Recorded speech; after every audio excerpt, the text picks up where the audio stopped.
और अब बात यूपी पुलिस की करेंगे, जो अपराधियों को बख्शती नहीं है, छोड़ती नहीं है, अपराधी फिर चाहे कोई भी हो। और इसी की एक वानगी ग्रेटर नोएडा में देखने को मिली। जब बदमाश चेन छीनकर भाग रहे थे तो पुलिस ने उनका पीछा किया। बिल्कुल, और उसके बाद दनादन गोलियां चलनी शुरू हो गई। जब तक आम जनता को समझ पाती, सोच पाती, तब तक हमने देखा कि कैसे अपराधियों को पकड़ लिया गया। रिपोर्ट आप देखिए।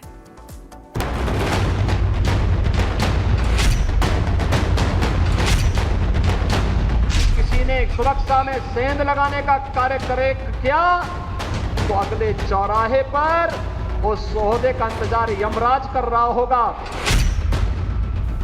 बाबा की ये ललकार, योगी की ये हुंकार सिर्फ कोरी नहीं है। यकीन नहीं आ रहा तो सुनिए ये दनादन फायरिंग की आवाज। पीछे दरोगा जी, 2 आदमी पीछे, इसी में कूदा है, इसी में अंदर, इसी में कूदा है।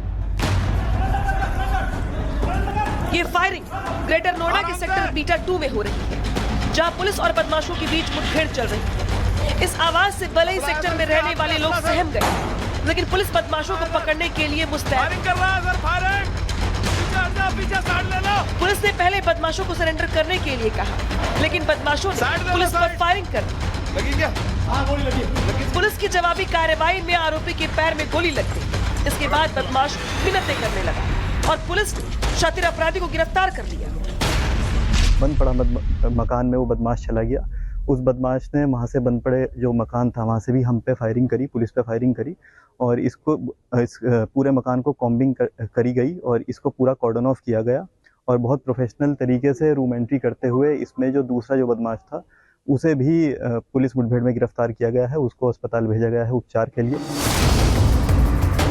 ये बदमाश दिल्ली से सटे इलाके में चेन छीन कर भागते थे, लेकिन इस बार पुलिस के हत्थे चढ़ गए। बदमाशों के पास से देसी पिस्टल और बाइक बरामद की गई है। एक अपराधी को तो बाहर ही इन्होंने कंट्रोल कर लिया था, लेकिन वो दूसरा दुबक के हमारे यहाँ ए ब्लॉक में सेक्टर के अंदर आया था। सेक्टर के अंदर आके ए ब्लॉक में एक मकान में दुबक गया था। जो हमारे चौकी इंचार्ज है उनका भी मैसेज आया था, कॉल भी आई थी कि भाई आपके सेक्टर में इस तरीका से क्या कोई फायरिंग वायरिंग की आवाज सुनी? हाँ, फायरिंग की आवाज हुई, उसको गोली मार दी। घायल बदमाश मुजफ्फरनगर का बताया जा रहा है। वैसे इससे पहले भी बदमाशों ने एमएलसी के बेटे के साथ भी चेन स्नैचिंग की वारदात को अंजाम दिया था। इस मुठभेड़ में गनीमत ये रही कि किसी पुलिस अधिकारी को चोट नहीं आई है। Bureau report, Republic Bharat.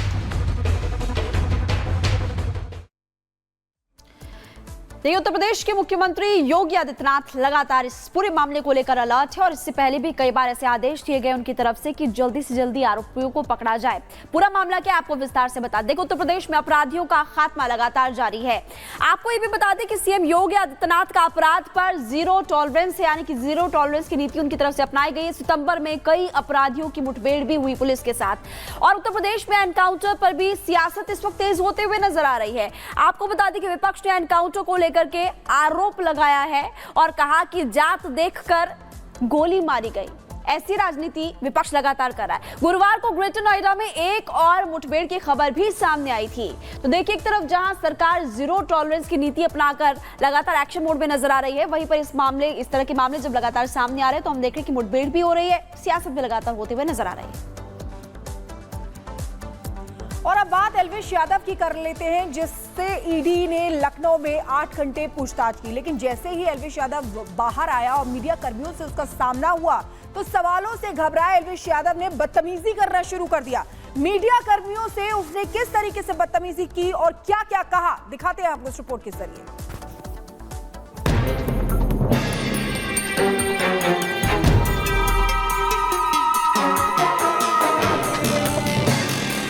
जहरीले खेल में फंसे एल्विश यादव की मुश्किलें कम होने का नाम नहीं ले रही। वो लगातार ईडी के निशाने पर है। एल्विश पर सांपों के जहर की सप्लाई समेत कई संगीन आरोप लगे हैं और इसी कड़ी में ईडी उनसे लगातार पूछताछ कर रही है। इसी कड़ी में एल्विश यादव को पूछताछ के लिए ईडी ने गुरुवार को लखनऊ बुलाया था, जहां उनसे करीब 8 घंटे तक पूछताछ की गई। खबर है कि इस दौरान ईडी के अधिकारियों ने एल्विश यादव से कई सवाल पूछे, लेकिन एल्विश ने ईडी के किसी भी सवालों का सीधा जवाब नहीं दिया। और तो और एल्विश ने ईडी की जांच को गुमराह करने की कोशिश भी की। एल्विश अपना पक्ष रख दीजिए। नहीं रखना। हालांकि एल्विश ईडी के सवालों से कुछ दिनों के लिए बच तो सकते हैं, लेकिन कानून के जाल में बुरी तरह सुलझे एल्विश की मुसीबत इस स्टंट से कम नहीं होने वाली। लेकिन ईडी की 8 घंटे की पूछताछ ने एल्विश का मिजाज कुछ ऐसा बिगाड़ा कि वो ईडी दफ्तर से बाहर निकलने के बाद भड़क गए और उन्होंने पूछताछ की सारी भड़ास मीडिया पर निकाल दी। मीडिया ने उनसे लखनऊ में हुई पूछताछ के बारे में सवाल पूछे। वो मीडिया कर्मियों के साथ अभद्रता पर उतर आए। एल्विश अपना पक्ष रख दीजिए। चलो नहीं रखना। आपको बता दें, यूट्यूबर एल्विश यादव बीते कई महीनों से ईडी दफ्तर के चक्कर काट रहे हैं। उन पर कई गंभीर आरोप लगे हैं, जिसमें ताजा आरोप ये है कि वो रेव पार्टी और विदेशी लड़कियों के माध्यम से दूसरे देशों में भी क्लब चला रहे हैं। जानकारी के मुताबिक इस मामले में ईडी को एल्विश के खाते से डॉलर में ट्रांजैक्शन के कई रिकॉर्ड भी मिले हैं और इसी केस में ईडी ने पूछताछ के लिए उन्हें लखनऊ बुलाया था। लेकिन एल्विश बजाय मीडिया के सवालों के जवाब देते वो उल्टा अपना जहर मीडिया के लोगों पर उगलकर चले गए। Bureau report, Republic Bharat. तो देखा आपने किस तरीके से सवालों से घबराया एल्विश यादव, वहां पर मीडिया कर्मियों से ही बदतमीजी करने लगे। अब आपको बता दें कि एल्विश ने क्यों जहर उगला। ईडी के रडार पर एल्विश यादव हैं, जिन्होंने 8 घंटे ईडी ने पूछताछ एल्विश यादव से की। एल्विश पर कई संगीन आरोप लगे हैं। सांपों के जहर सप्लाई का इन पर सबसे बड़ा आरोप है। सांपों की तस्करी का आरोप भी इन्हीं पर है। एल्विश पर मनी लॉन्ड्रिंग का भी आरोप है। खाते में डॉलर से लेन देन भी दर्ज है। ईडी का कई मामलों में पूछताछ जारी है। गुरुवार को भी ईडी से सामना हुआ एल्विश यादव का। तो आप देखिए किस तरीके से मीडिया के सवालों से तिलमिला गए। जब मीडिया ने उनसे सवाल किए इसी को लेकर तो वो तिलमिलाते हुए नजर आए। मनी लॉन्ड्रिंग का उन पर आरोप है, सांपों के जहर का उन पर आरोप है और साथ ही साथ सांपों की तस्करी करने का आरोप भी एल्विश यादव पर है। चलिए खबरों में आगे बढ़ते हैं। बात करेंगे हिमाचल प्रदेश की राजधानी शिमला के हाट की, यानी कि संजौली की बात करते हैं। संजौली से एक ऐसा मामला सामने आया जहां पर अवैध मस्जिद को लेकर के आक्रोश लोगों में काफी ज्यादा बढ़ गया। लोग वहां पर ये कह रहे हैं कि सिर्फ और सिर्फ 1 मंजिला इमारत बनाने के लिए अनुमति दी गई थी, लेकिन देखते देखते 3 मंजिल बना दी गई और इसको लेकर के अब मांग उठ रही है कि बुलडोजर से कार्रवाई की जानी चाहिए, इसको ध्वस्त किया जाना चाहिए। सरकार को अल्टीमेटम दिया गया है हिंदू संगठनों की तरफ से 2 दिन का। रिपोर्ट आप देखिए।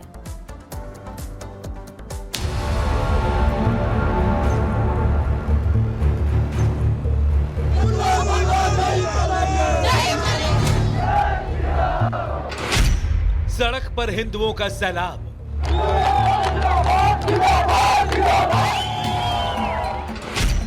अवैध मस्जिद पर बवाल,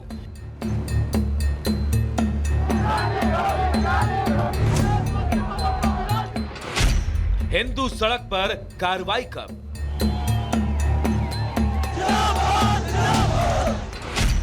बुलडोजर की मांग, सुक्खू परेशान। अवैध निर्माण बाकी सबके जब गिर रहे हैं तो इसके लिए क्यों स्पेशल रियायत क्यों दी जा रही है? अवैध निर्माण है तो वो गिरना चाहिए।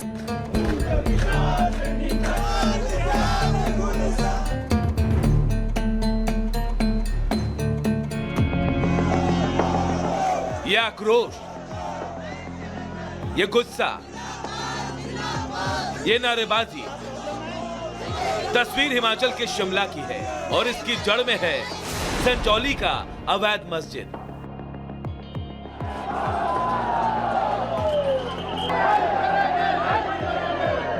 मस्जिद में अवैध निर्माण को लेकर हंगामा बरपा और शिमला के इस मस्जिद पर बुलडोजर चलाने की मांग तेज हो गई। इसके लिए 2 दिनों का अल्टीमेटम तक दे दिया गया। सीधे तौर पर कहा जाए तो वक्फ की जमीन पर मौजूद इस मस्जिद के हिस्से को जिस तरह धीरे धीरे अवैध तरीके से